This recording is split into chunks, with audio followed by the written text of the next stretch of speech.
Thank you for waiting. I finished checking your adventurer handbook. Here are your commission rewards. We have no other urgent commissions on the books at present. Thank you for all your hard work lately. Perhaps you two could consider taking a vacation. Amazing! Paimon never thought we'd end up having downtime in Nocry. Things were pretty hectic when we first got here. Everywhere you looked, it was either the Wild Hunt causing chaos or the Fatui stirring up trouble. It felt like this whole region was one giant slime in a barrel, ready to go boom at any moment.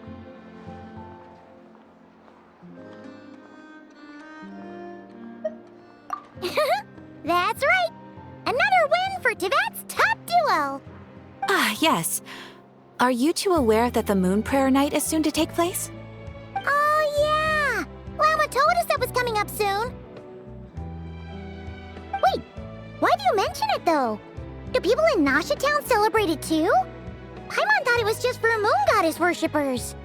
You're partially right. Most people in Nasha Town just see the festival as an opportunity to do business. They do not concern themselves with the religious element. The festival was first celebrated by the Frost Moon Scions. On this day, they would wear moon prayer blossoms and celebrate the birth of the moon goddess through song and dance. They would also prepare food and handicrafts and give them as gifts to others. Over time, it became Nodcry's most lively festival. Oh, sounds like fun! Great! Well, in the meantime, since Catherine doesn't have any commissions for us, let's focus on some personal business instead. When we first got here, you mentioned that this was where your spaceship landed? We didn't get to follow up on it at the time, because we got wrapped up in that whole rare situation, but now we can finally start investigating it properly. Well, there's a saying Paimon's heard around these parts, which goes, if you lift up a rock, you'll find something you weren't looking for. By that logic, you'll never find what you're looking for while you're searching, but the moment you stop looking, it'll jump right out at you. Could be worth a try though, right? Anyway, Paimon suggests we focus on other stuff we want to do for now, and just keep an ear out for spaceship-related intel as we go.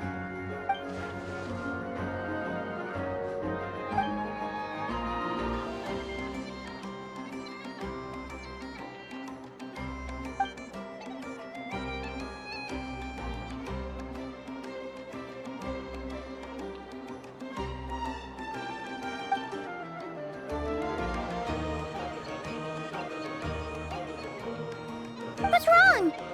You look super serious all of a sudden. Huh?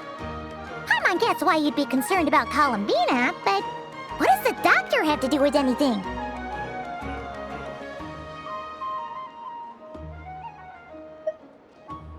Oh, that's true. And now that you mention it, we're definitely overdue for a showdown with the Fatui. It is weird that he hasn't shown himself this whole time. What could he be up to? True. Paimon would much rather deal with Marionette anyway. She says the meanest things, but when it comes down to it, she doesn't seem like a bad person. Maybe it's the pressure of being a Fatuse? Especially as a Harbinger. Does she feel like she's gotta act tough to keep up appearances or something? But then, every time we headed out with Rarier, she always wound up having to repair Polonia and her other robots. That's gotta sting. Losing face always hurts more for people who care a lot about their image. She's probably still furious about it. What? Relax, she's not even here. Huh? What's the matter? Oh, nothing. Sorry, we'll be on our way now. Where are we again? Oh yeah, Columbina? Right, yeah, let's go see Columbina.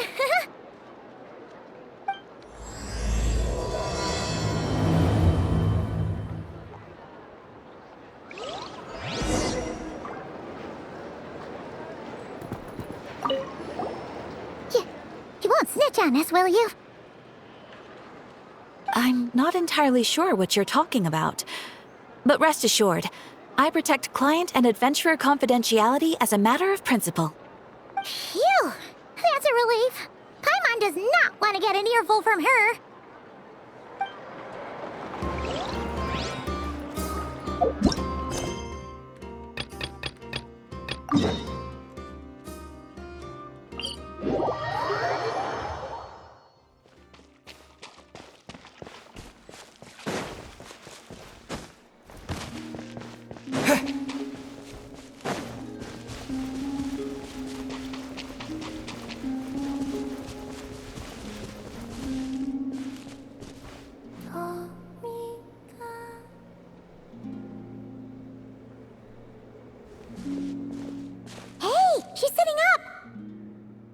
Is me sitting here a rare sight?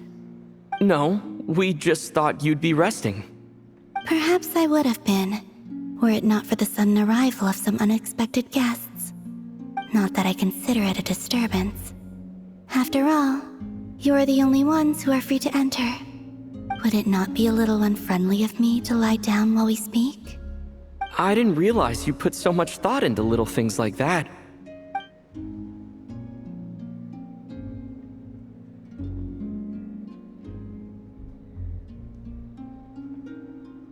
Only sometimes. There have been moments lately where I think about you and your companions. They are warm, mysterious, and cozy memories. Very few of my past memories are anything like that. They say that travelers return home bearing bags full of souvenirs. But my luggage was empty, and I believed it would stay that way. Return home? So, you're still planning on returning to the moon? Yes. This planet continues to reject me, reminding me that I do not belong here. If I remain in Teyvat, there will come a day that I disintegrate. And I don't mean reduced to dust or turned into food for the flowers. I mean, I will cease to exist entirely.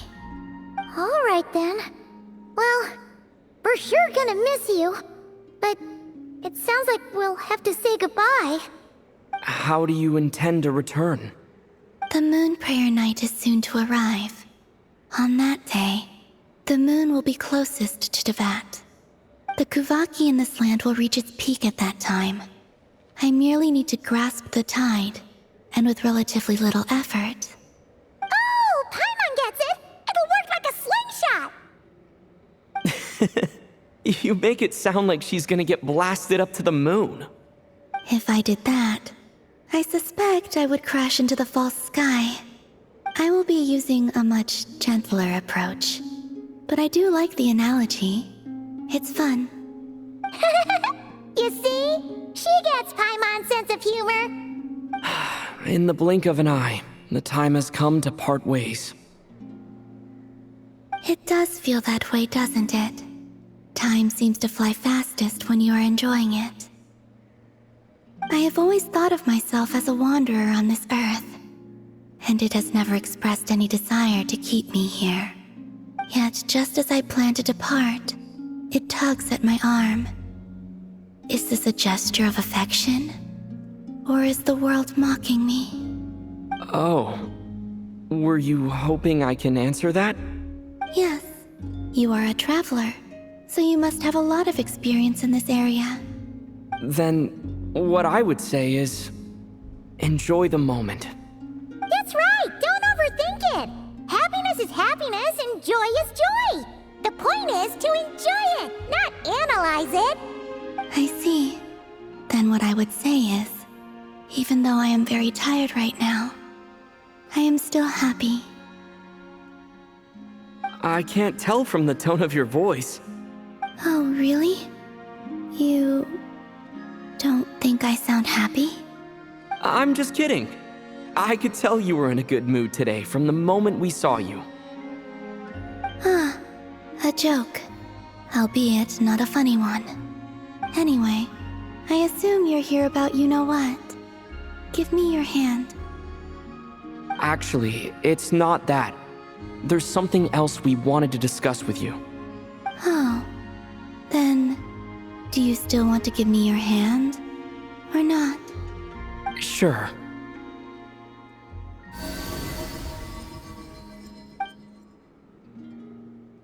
Thank you.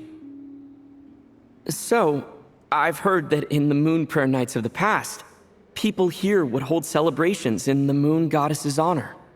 Since you helped so much in our fight against the Rehir of Solnari, I think you deserve a farewell party before you return home. I haven't asked everyone else for their opinions on this yet, but I'd like to invite you to join the upcoming moon prayer night. I've never joined a moon prayer night before. I'm not sure what I would even do. Oh, don't worry about that! We take care of everything. All you need to do is show up. Of course, there's no need to force it if you're not feeling strong enough. It's just, this kind of felt like a golden opportunity. But they call me Kutar, and the Fatui have an arrest warrant out for me. I shouldn't appear in public right now.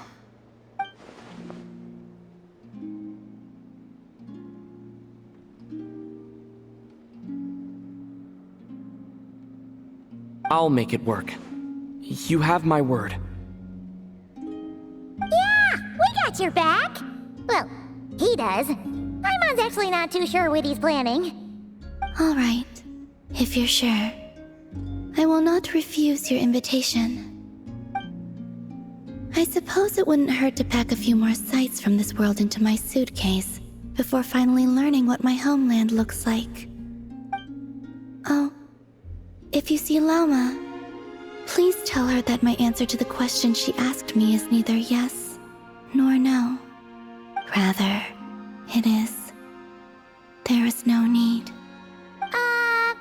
That was kinda cryptic, but sure. Guess it's between the two of you. We'll pass along the message. Bye for now.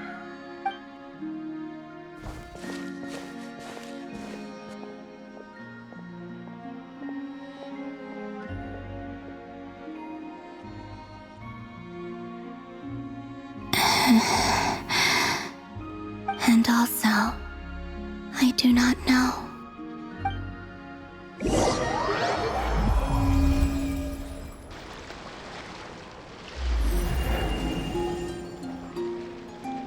Since she's agreed to join the festival, let's go see who else wants to take part. Lauma's gotta be the person most familiar with the Moon Prayer Night. We should start with her. Also, what exactly is your plan to keep her safe? Not sure yet. I'll figure something out. What? Are you serious? And Paimon even gave you her vote of confidence back there! When did you become so sneaky?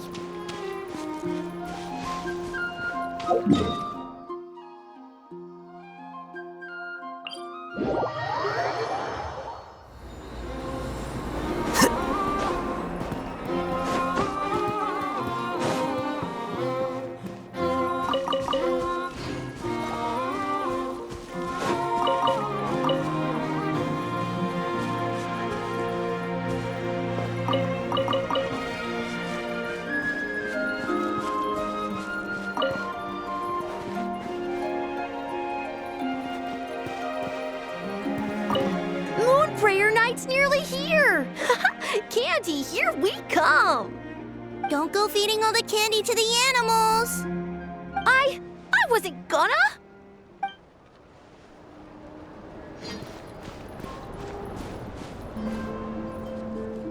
Hey, Llama! It's us! Huh? Varka? What are you doing here? Beats me. I had a bit too much to drink last night, and when I woke up, I was on Hisi Island. Mr. Varka is helping to oversee Nasha Town's preparations for Moon Prayer Night. He is here to go over some details regarding the decorations and custom cloth designs. Right, yeah, that too. What do you mean, that too?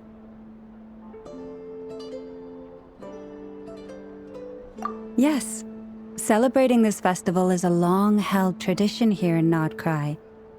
On this day, the crescent moon at the top branches of the verdant crest turns into a full moon, and the moon prayer blossoms bloom with a special radiance. Our people take these to be blessed omens.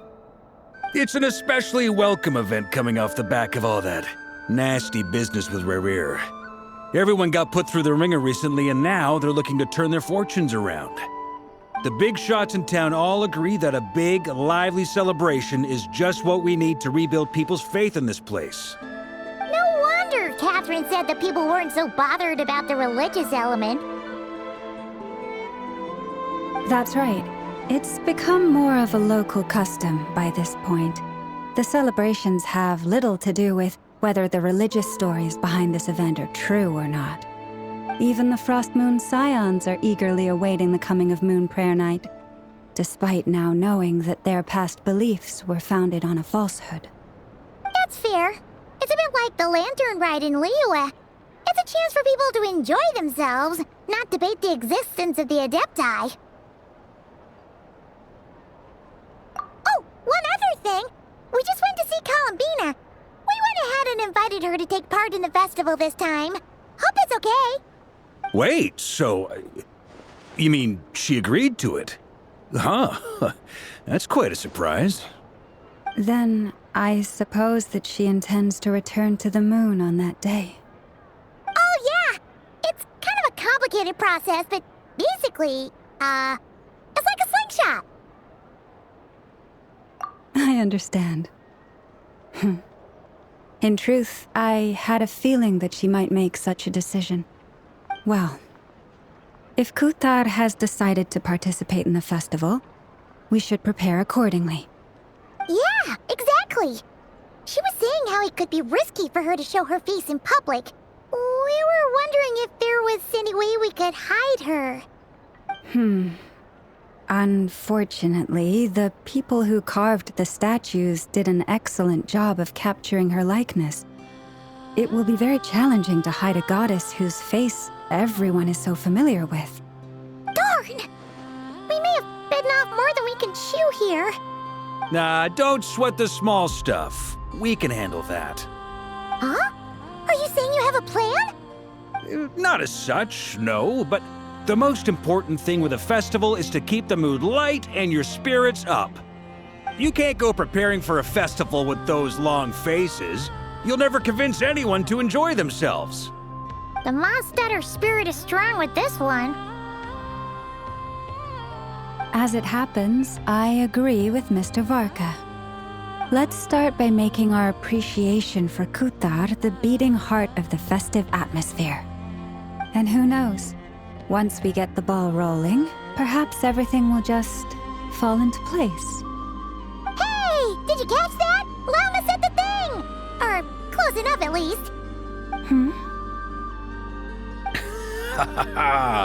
I'm looking forward to the Moon Prayer Night already.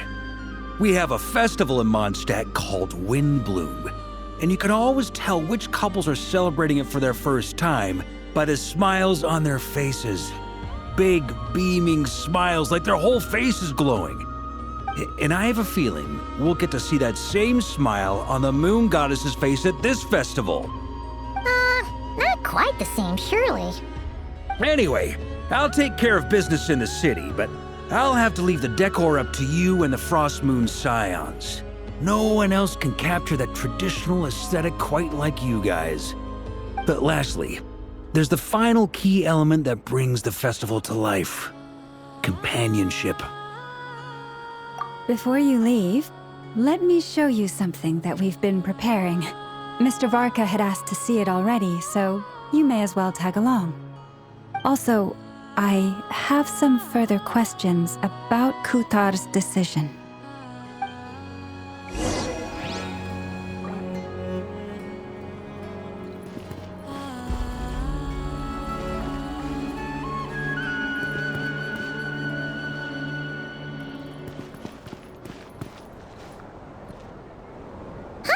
What's this? They sure look like they're having fun. I believe so. Kuhenki seem very skilled at playing drums like these, although I'm not sure where they learned it from.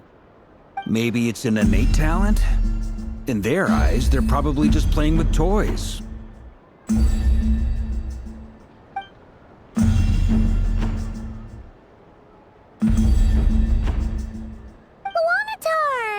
You want to play too?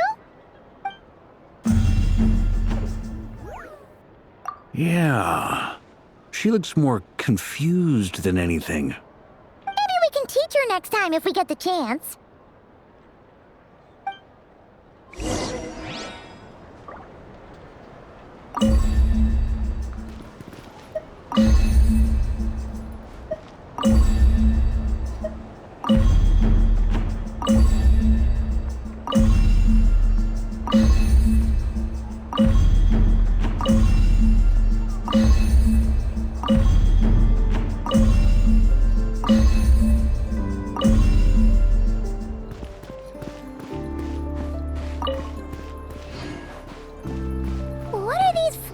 things? Moon veils. We hang them from buildings in the city during the festival. When you look at the sky through them, it creates a lovely misty effect. Oh, this moon veil doesn't seem translucent enough. I think I should take it down and work on it some more.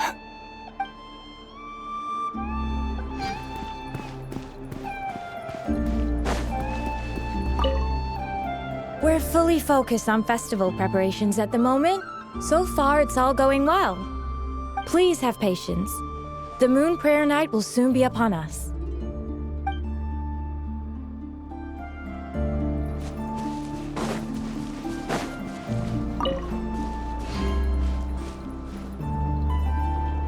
Everyone seems hard at work. They are preparing items for Moon Prayer Night. For instance, the sculpture being made over here, Mr. Varka and I were just finalizing the details of where it will be placed.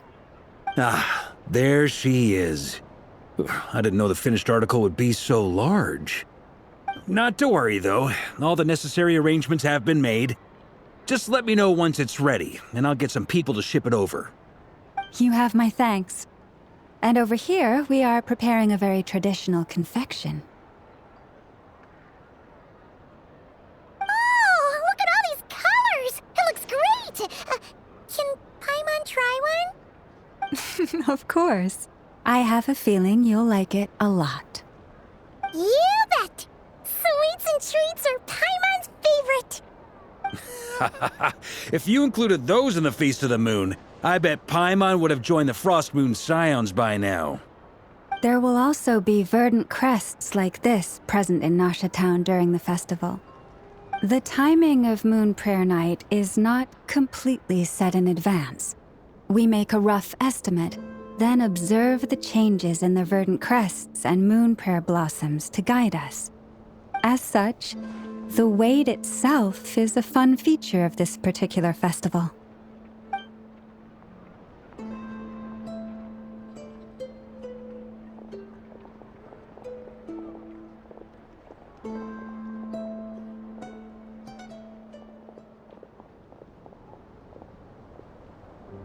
Let's talk here.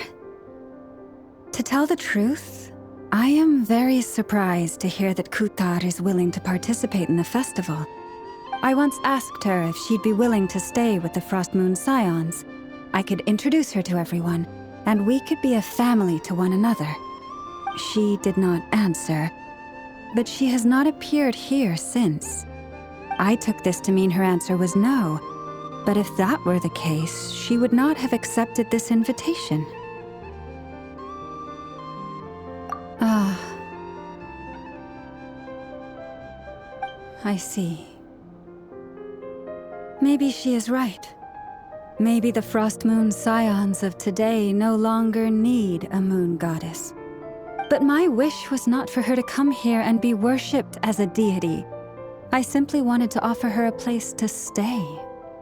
I'm sure she believes that showing herself here might invite Fatui intervention, and as such, she does not wish to cause us trouble.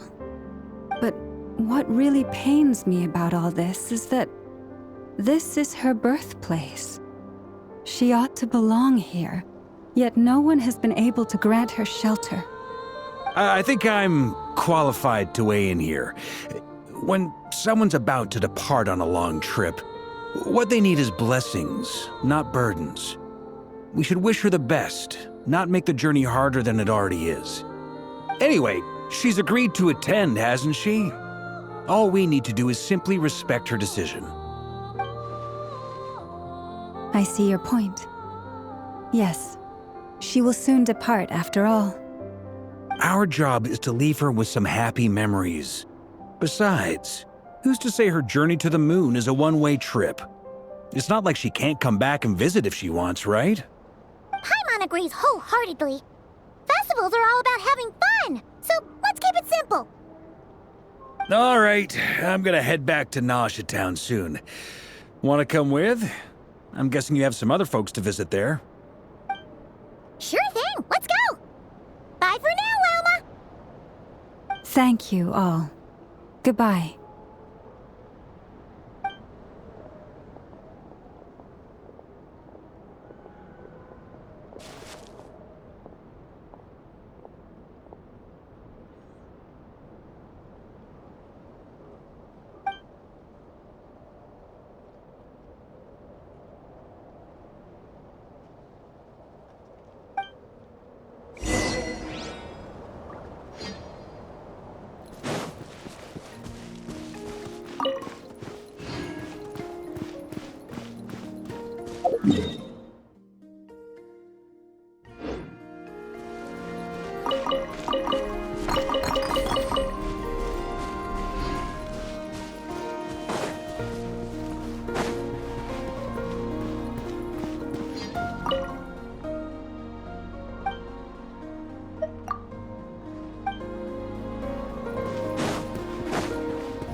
The frame is done, and I've got a nice new set of tools. Yeah, this is looking good.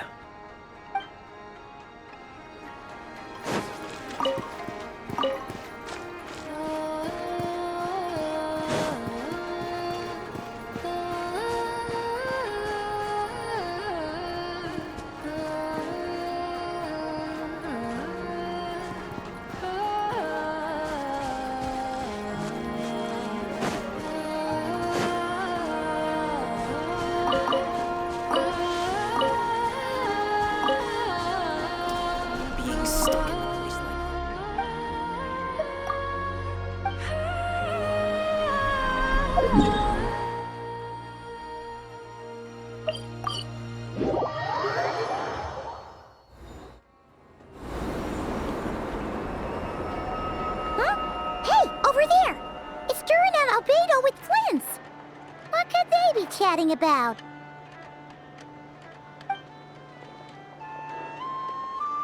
Your guess is as good as mine. Ah, Grand Master, and the Traveler in Paimon. Hello there. It's been a while. Perfect. We have some new volunteers for our investigation. Wait, let me guess. The righteous Lightkeepers are finally ready to hunt down the Abyssal Dragon? Yes, that too. Yeah, right. Oh, wait. Why does everyone keep saying that too? Well, to be precise, the facts match, but not the causality. Wait, so I guessed right? Half right. Don't act so impressed with yourself. Maybe I can explain. We ran into Mr. Flint's north of Nosha Town. At that time, we just noticed a few abyssal creatures out in the wild, but the strange thing was, I didn't detect any traces of abyssal energy on them at all. On closer inspection, we realized that they were not real monsters, but something akin to reflections in the water, or perhaps a mirage. Huh? What do you mean? Like, you could see them but not touch them? Exactly. It was very peculiar. They roared and tried to attack us, but we could not make any physical contact with them. I think I've heard of things like that happening in Notcry before, but I don't know much about it. Yes, it's a known phenomenon. Mirage-like illusions tend to appear in Notcry in the run-up to Moonprayer Night. From a distance, they appear quite real. I myself thought that Misters Durin and Albedo were locked in battle with abyssal monsters when I first arrived. But after sharing intel and investigating a little further, we can confirm that these illusions are harmless. There is no great cause for concern. All the Mirage stories I've heard are either animals, rocks, or small houses. Abyssal monsters, though? That's a first. It's a first for me, too. So I'm planning to look into it further just to be on the safe side. I intend to inspect a few more locations. What about you two? Any plans? Alice contacted me a few days ago. She'd like me and Durin to assist her with an experiment. But we lost contact shortly after receiving the message. I'm sure that comes as no surprise to anyone familiar with her. We don't know when the wind will blow, yet when the wind blows, we will know. That, in a nutshell, describes how Alice operates. Yeah, that tracks. Okay. Well, I suggest we investigate this Mirage business in the meantime. It's piqued my curiosity, and I'm pretty sure I know someone who will already be 10 steps ahead of us. Well said. Right? Whatever's happening in Notcry, she always seems to be the first one to know. Let's go see what she knows. We can invite her and her staff to the festival while we're at it.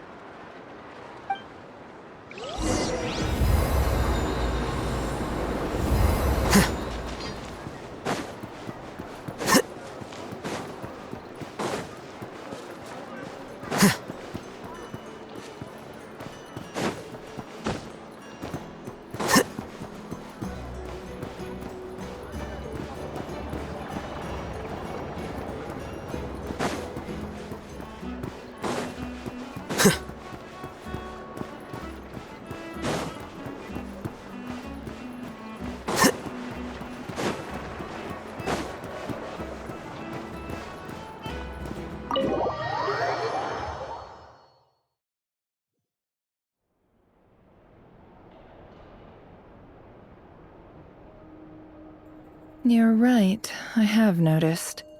There's certainly something a little fishy about this situation. Only a little, though. Records indicate that this phenomenon can occur in the days before and following Moon Prayer Night. That said, it has always been a rare sight in the past. The odds of encountering these phantoms are similar to looking up in the night sky, happening to see a shooting star, and managing to make a wish before it disappears. But this time, either everyone's getting lucky, or they're appearing far more frequently than usual. Yehoda's out gathering intel as we speak. In the meantime, let me check off some points of interest. First, the Abyss. The ones we saw seem to be abyssal monsters. Indeed. But we have identified one location where many more of them have made an appearance. And not just monsters, but human phantoms too. Given the scale and nature of the phantoms, it's almost as if someone's last memories are coming to life. Or perhaps the memories of multiple people. Oh. So you mean the phantom monsters are hunting down the phantom humans? Exactly. The phantoms can interact with each other, but we have no means of intervening. In addition, some of the human phantoms would seem to be from the very distant past. This is clear both from the clothing they wear and the stories they tell. They claim to be from Hyperborea, a name which I've heard from Lauma before. If this is true, it means they must be from 6,000 years ago. Did Paimon hear that right? 6,000 years? It sounds like this merits further exploration. That'd be a big help. I'll leave it with you, Albedo. My knowledge of ancient history is non-existent. I used to doze off every time the pre-Knights of Favonius era came up in class. It's quite a miracle that you were able to understand these phantoms' speech, given how long ago they lived. I suppose you're right. But I'll leave the archaeologists to ruminate over that conundrum. As an intelligence broker, my sole interest is in the value of the information I gather. Which, in this case, hopefully means earning myself some good favor with our dear Lady Moonchanter. So calculating. Whew, this intel broker logic always catches Paimon by surprise. Sounds to me like we could split the work up. I think the abyssal phenomenon is best left to Albedo, Flints, and me. Agreed. It coincides with my duty as a lightkeeper. For my part, I'd like to understand the abyss better. Even a little knowledge would go a long way. This is certainly a rare opportunity to study the abyss. But even rarer, perhaps, is the chance to make contact with the ancients. The Curatorium will take the lead on investigating the Hyperboreans. We put in the work to learn what we know so far. It seems only fair that we get some quantity of exclusive intel. That just leaves our trusty team of 2 unassigned. Since you became an honorary knight, of course. This was part of my grand plan all along. Ha ha ha! Oh yeah, by the way, we managed to convince Columbina to come to the Moon Prayer Night celebrations. Would you and Yehoda like to join too? She agreed to that? Huh. Quite an achievement. Never underestimate the traveler, I guess. I'd be happy to join. No point shutting myself inside when the streets are all decked out. I doubt any clients will be visiting during the festival in any case. And Yehoda loves a party, so I'm sure she'll jump at the opportunity. No, no, no, no, no, no, no, no, no, no! Way to contradict me in front of... Wait, no, that's not what I have bad news, boss. So many people. All right, everyone inside, quick!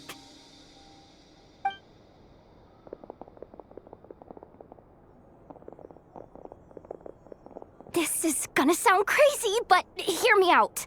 I saw one of those phantoms at Star Sand Shoal, it was some sort of flying ship. Like a spaceship?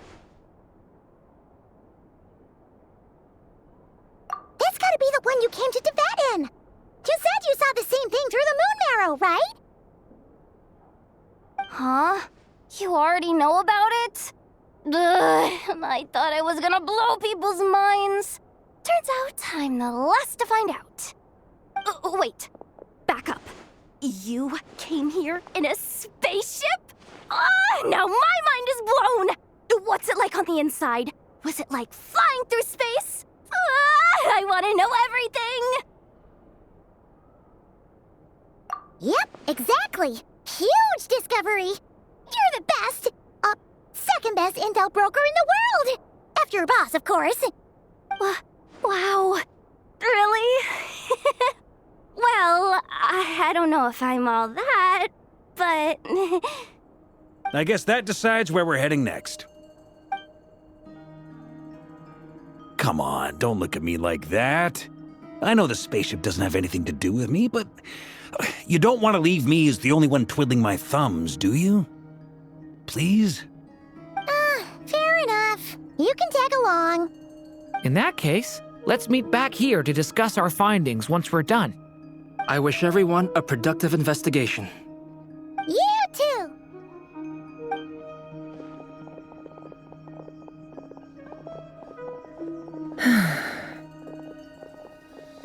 What's up, boss? Aren't we gonna head out? Tell me, Yehuda, when did the curatorium start giving out intel for free? Oh, sorry, boss.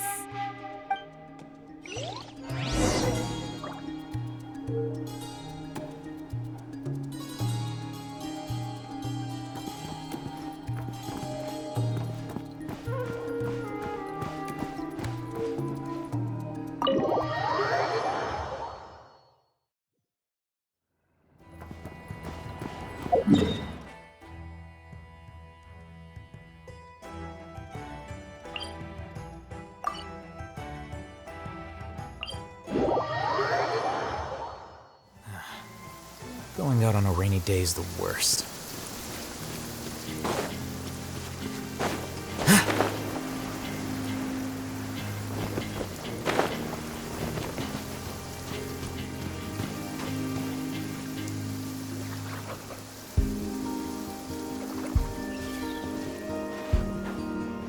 Wow, what do you know? Yehuda was right on the money. This Phantom really is your spaceship. But that's so weird. Why would it show up here? Is it some kind of projection? Or a ghost? Like, maybe it no longer exists, but somehow it left an afterimage? Ah, you're already here. Miss Lauma, what a surprise.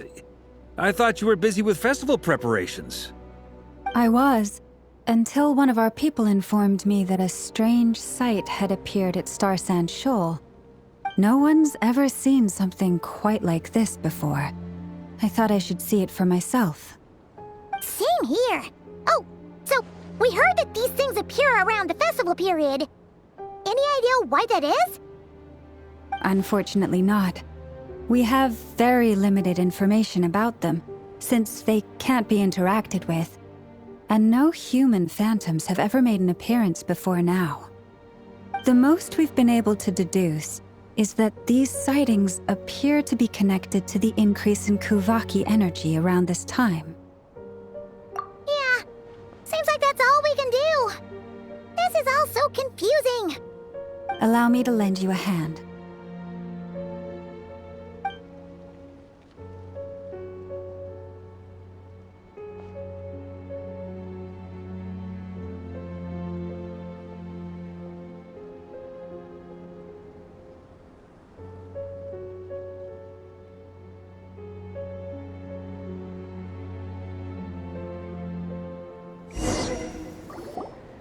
Everyone, our friend here should be able to provide us with some information. Is that a phantom rhymehorn deer? I've heard about how the Frost Moon Scions live in harmony with the animals and can even communicate with them. That's coming in handy now, for sure. Okay. Yes, I understand. Then how about this?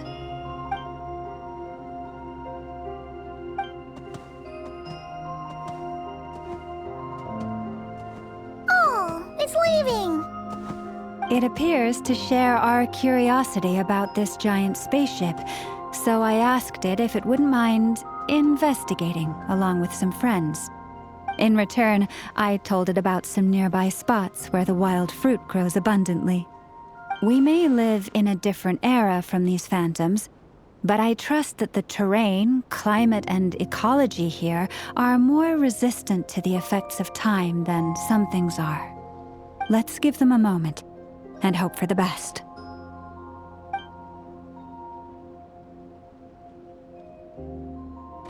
All back together? Must have been a lot of fruit. Indeed. Now let me ask them some questions.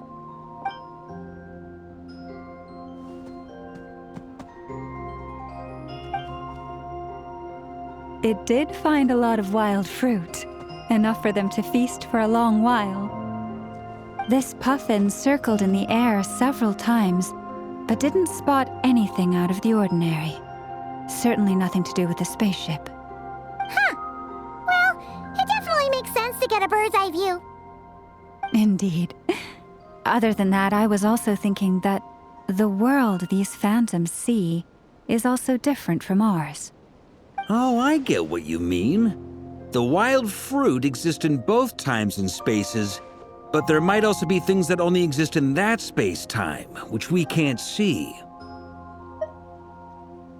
Good point. Great thinking, Llama. Blunthorn rhinos can use kuvaki to shift great rocks, but this one says it couldn't get that ship to budge by even an inch. The sniffer mole tried too, but despite being a skilled digger, it could not get through. They say that the spaceship looks robust and undamaged. It seems completely impervious to any and all attacks. Whatever lies within is well defended from harm. So, just like us humans, there was nothing they could do about this spaceship either. Yes, still, they deserve our thanks. We are grateful for all your efforts, dear friends. Now go, and enjoy your feast. I've noticed some other human phantoms gathered nearby. Come on, let's go talk to them.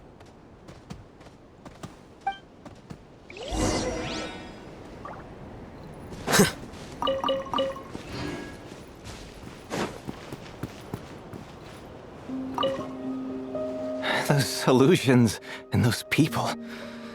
It's all a little creepy, don't you think?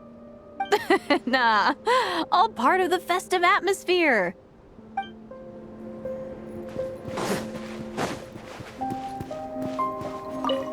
Have you ever seen anything like this? Nope. Never seen or heard anything this weird.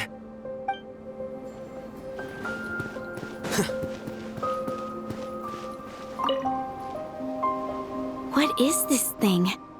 I've never seen it move, and there's no way to get inside. Goodness knows. My grandpa says it's been sitting here at least since his grandpa was still alive. What about his grandpa? Did he say anything to your grandpa's grandpa about it? Huh? I don't know. In all likelihood, it was here back then too. Hard to imagine something this huge could move. Guess that means that as far as they're concerned, this ship's been around a long time.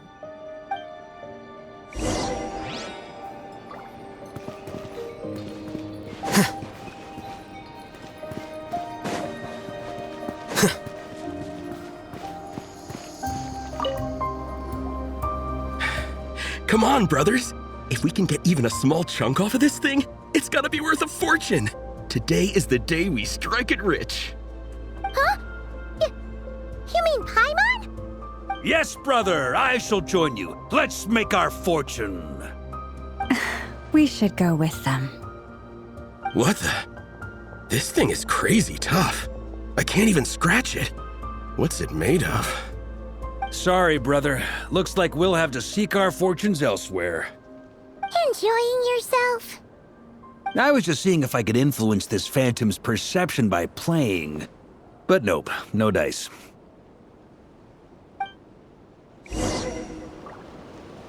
I'm sure we're all starting to build up an idea of what's going on here now that we've spoken to some of the people. These phantoms are reenacting real historical events in Nodcry. It's almost like we're in some kind of interactive stage play. We can talk to the actors, but the plot is fixed, and we can't influence it. It makes sense. History is set in stone. The objective facts of the past cannot be changed. Paimon totally thought you were just goofing around earlier. But actually, you were doing some serious investigating. Of course I was. Anyway, at this point, I think we're forced to conclude that although the Phantom spaceship is right there in front of us, we aren't going to learn much about it from these people.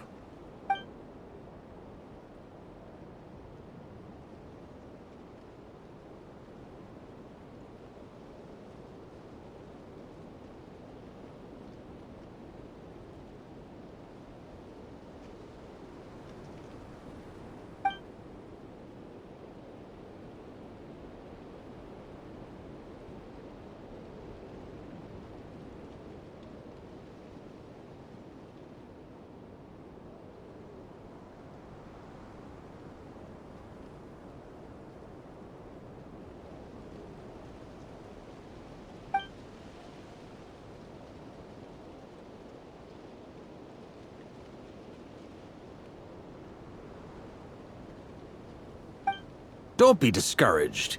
If nothing else, this is proof of the ship's existence. And think about it.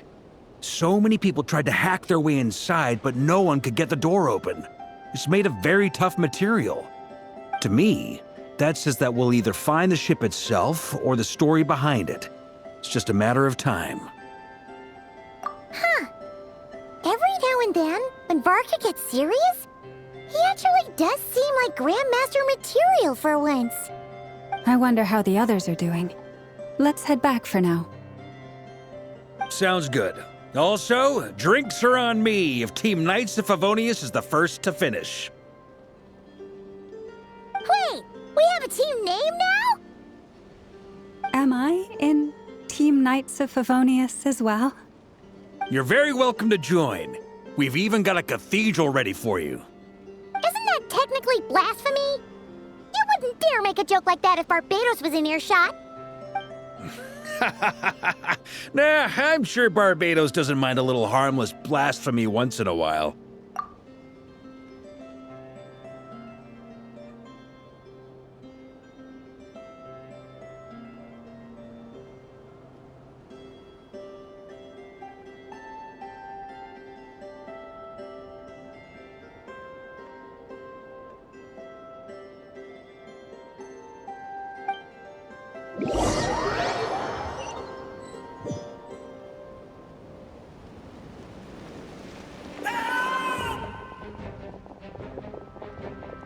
Oh, no!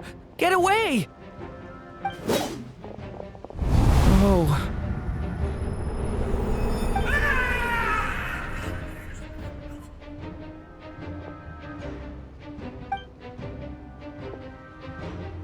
I know it's hard to stomach, Mr. Duran. But as I'm sure you've noticed, there is nothing we can do to intervene in that which unfolds before us. But we have to at least try. And try you have. But are you aware of how many unsuccessful attempts you've made now? I wasn't keeping count. I'm afraid this is the 39th failure so far. Or the 5th if we're only counting this particular victim. There are no indications that these phantoms may be altered in any way. You seem to have calmed down a little. I'll make us a fire. You should rest and have some water. Feeling any better now, Mr. Duran? May I ask a few questions? Be my guest. What exactly are we witnessing here? What happened to those people? My guess would be that we are seeing Nodcry during the Conrian Cataclysm. Would that be accurate? Conria. That is correct. As you know, once the Abyss senses even the tiniest crack, it floods in and spreads like wildfire. There was a time in the distant past when it permeated all of Nodcry, causing immeasurable harm. The people paid a terrible price to heal this land. Then, 500 years ago, the whole of Teyvat suffered an abyssal disaster. Once more, Nodcry was dealt a devastating blow. I see. In the face of the abyssal onslaught, all were like grains of sand tossed around by a tidal wave, be they human, fae, or god. The moment you witnessed is but one drop in a whole ocean of catastrophe. All right. I guess that answers my second question, too. I wanted to know why there's nothing I could do to help them, and that's because what we are seeing is history. That would be my guess as well. As I understand it, history and fate are not all that dissimilar. The latter may be unseen to us, but both are immutable. Yes. Fate was determined long, long ago. I still have a couple of other questions for you, Mr. Flint's.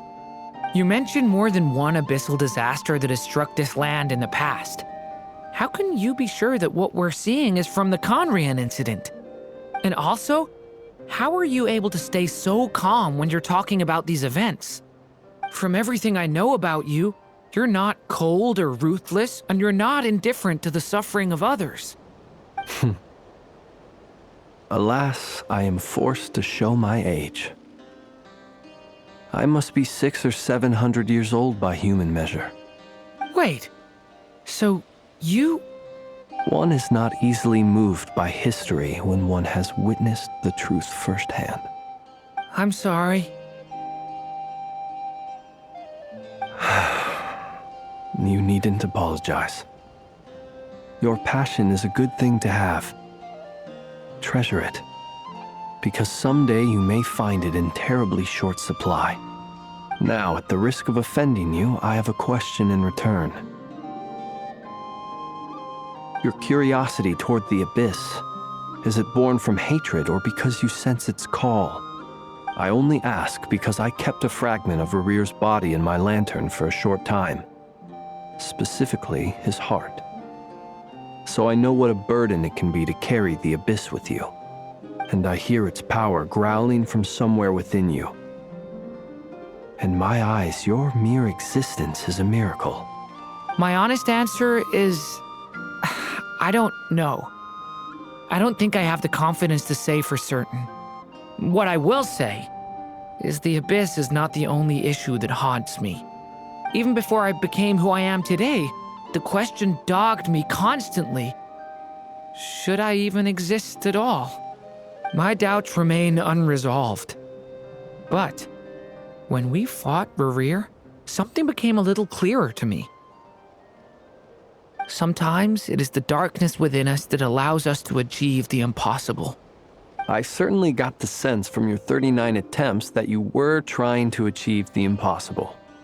It sounds like you've resolved to see the truth for yourself. Absolutely. In that sense, he and I are quite similar. Then I wish you every success. I look forward to the day of your transcension. Well, if everyone's caught their breath, I suppose we should head back. Oh, and one last thing. I'd appreciate if you kept our discussion about history a secret.